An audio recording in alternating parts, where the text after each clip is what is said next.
ہاتھ کے کام میں برکت بخشی، اور پانچویں بات اس کے گھلے بڑھ گئے۔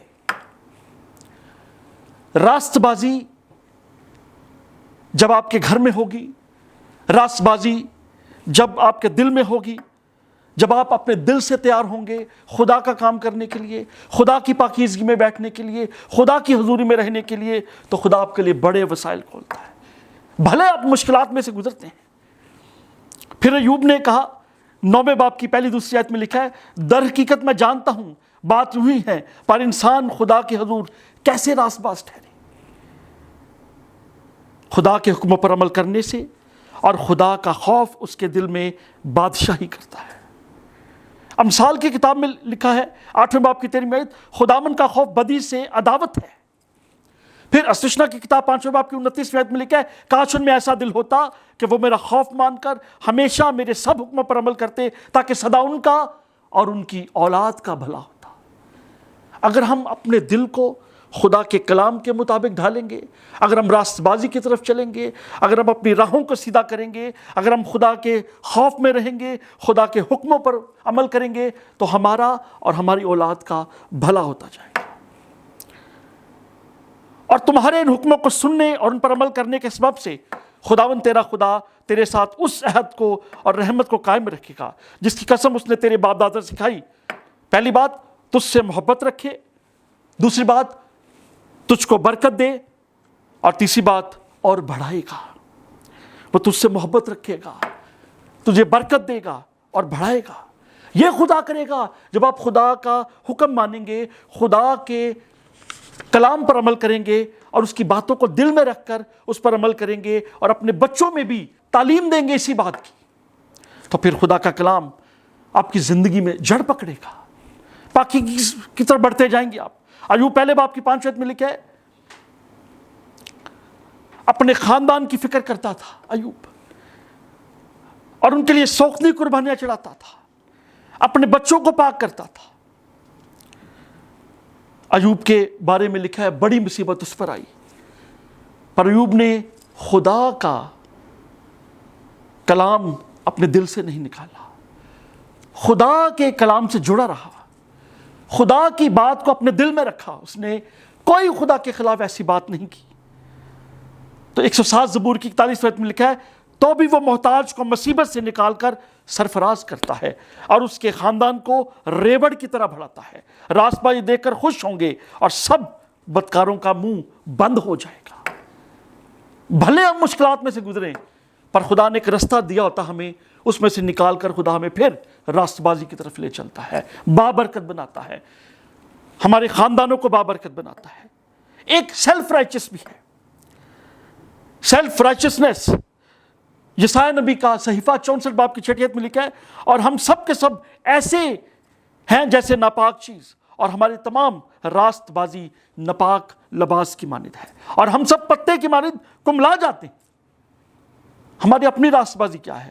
ہماری ابیلٹی، ہمارا سٹیٹس، ہمارا خاندان،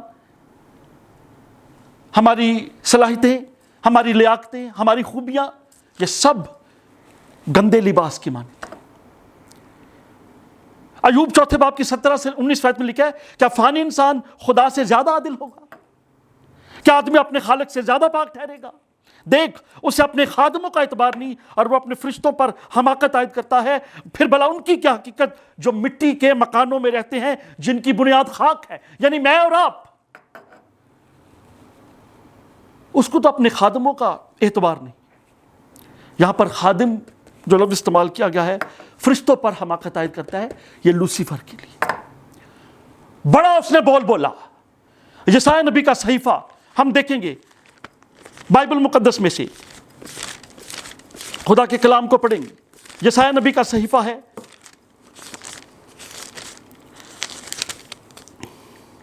اور اس کا 14واں باب، اس کی 12ویں آیت سے پڑھیں گے۔ یہاں لکھا ہے، اے صبح کے روشن ستارے، تو کیوں کر آسمان پر سے گر پڑا؟ اے قوموں کو پست کرنے والے، تو کیوں کر زمین پر پٹکا گیا؟ تو اپنے دل میں کہتا تھا، پہلی بات میں آسمان پر چڑھ جاؤں گا، دوسری بات میں اپنے تخت کو خدا کے ستاروں سے اونچا کروں گا، تیسری بات میں شمالی اطراف میں جماعت کے پہاڑ پر بیٹھوں گا، اور چوتھی بات میں بادلوں سے بھی اوپر چڑھ جاؤں گا، اور 5ویں بات ہے میں خدا تعالیٰ کی مانند ہوں گا. لیکن تو پاتال میں اتارا گیا. اس کو تو اپنے خادموں کا اعتبار نہیں, وہ تو فرشتوں پر حماقت عائد کرتا ہے. تو پھر میری اور آپ کی کیا حقیقت ہے؟ ہماری راستہ بازی کہاں پر گئی؟ ہماری ایبلٹیز کہاں پر گئیں؟ ہماری خوبیاں کہاں پر گئیں؟ ہمارا سٹیٹس کہاں پر گیا؟ ہماری فیملی کہاں پر گئی؟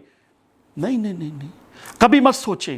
ہمیشہ فوکس کریں تو زندہ خدا پر کریں, ہمیشہ فوکس کریں تو اس کی روح القدس پر فوکس کریں, ہمیشہ فوکس کرنا ہے تو اس کی معموری پر فوکس کریں, کیونکہ خدا آپ کو بابرکت بنانا چاہتا ہے. تو یہاں پر ہم نے دیکھا کہ 5 بڑے بلند بانگ دعوے کیے اس نے, مگر وہ پٹکا گیا نیچے آسمان سے.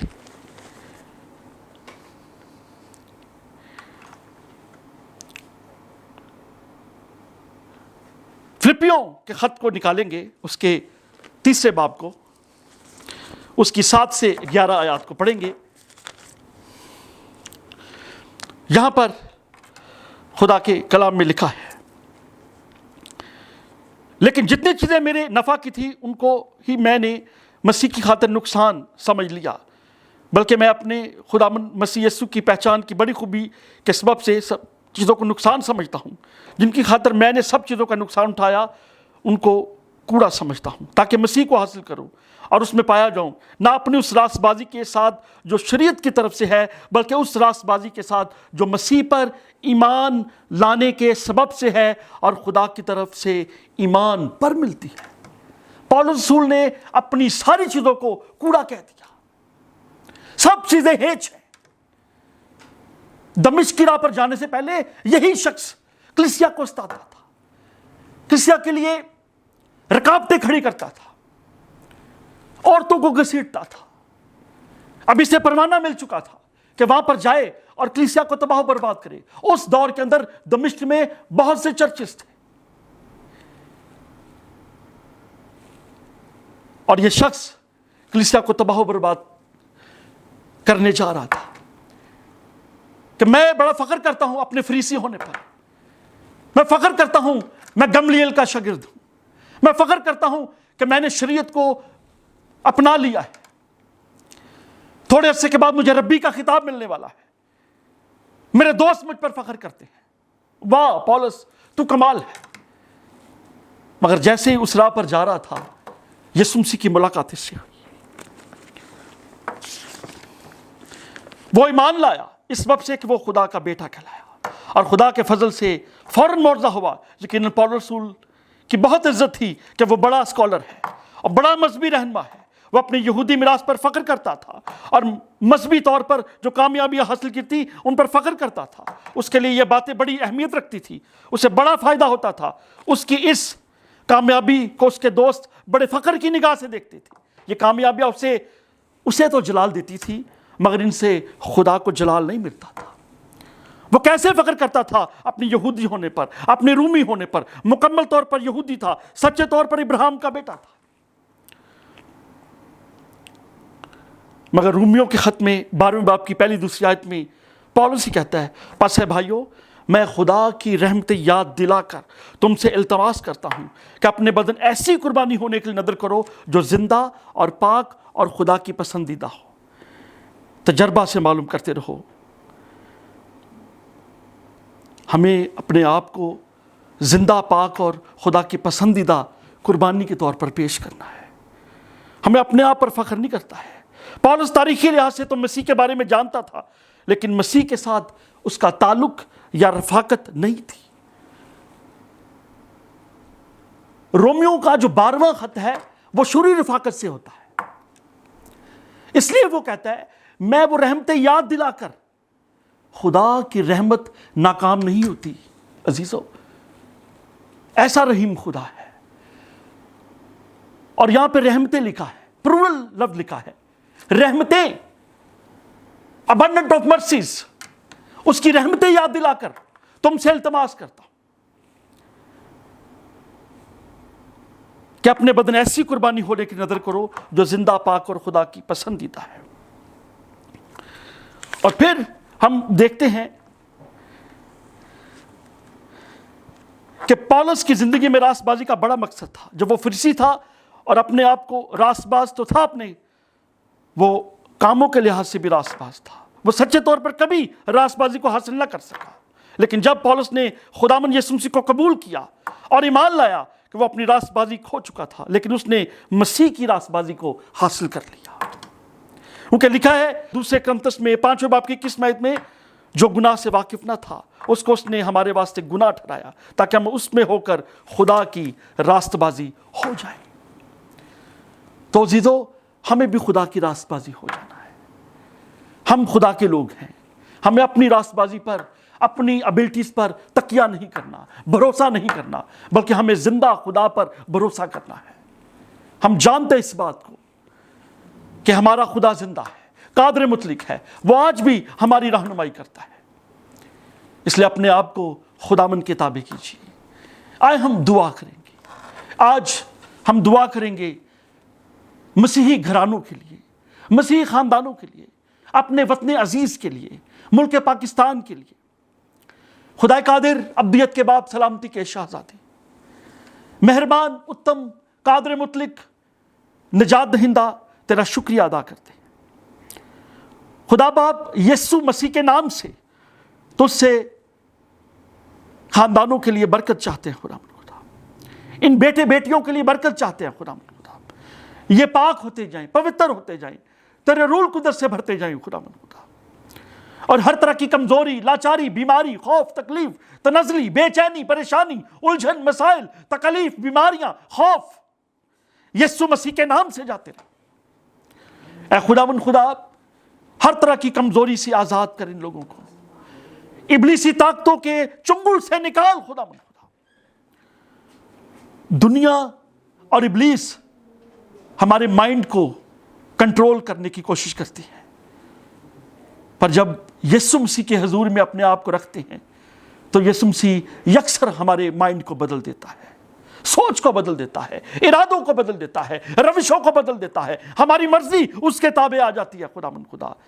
کاش ہمارے بچے خداوند خدا، ہماری بیٹے اور بیٹیاں پورے پاکستان میں جہاں بھی ہیں، جہاں تک یہ آواز جائے گی خداوند خدا، ہر ایک بیٹا اور بیٹی تیری حضوری میں رہیں خداوند خدا، تیری معموری میں رہیں خداوند خدا، تیری راست بازی کو حاصل کریں خداوند خدا، جیسے پول نے اس راست بازی کو حاصل کیا خداوند خدا، جیسے بزرگ نوح نے اس راست بازی کو حاصل کیا خداوند خدا، جیسے بزرگ ابراہیم نے اس راست بازی کو حاصل کیا خداوند خدا، تیرے ایماندار لوگوں نے، بچوں نے راست بازی کو حاصل کیا خداوند خدا۔ اے خداوند تو اپنے لوگوں کی حفاظت کر۔ میں وطن عزیز پر تیری برکت چاہتا ہوں۔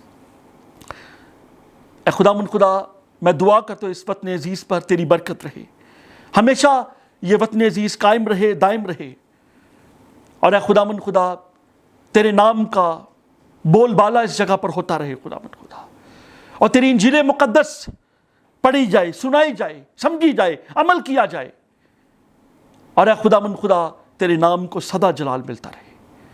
میں سارے پاکستان پر خداوند تیری برکت چاہتا ہوں، تو تمام لوگوں پر اپنی حکمت، دانشمندی، خردمندی، معرفت کا روح دے خداوند خدا، اور اس ملک پر اپنی برکت کو نازل کر خداوند خدا، اپنے جلال کو ظاہر کر خداوند خدا۔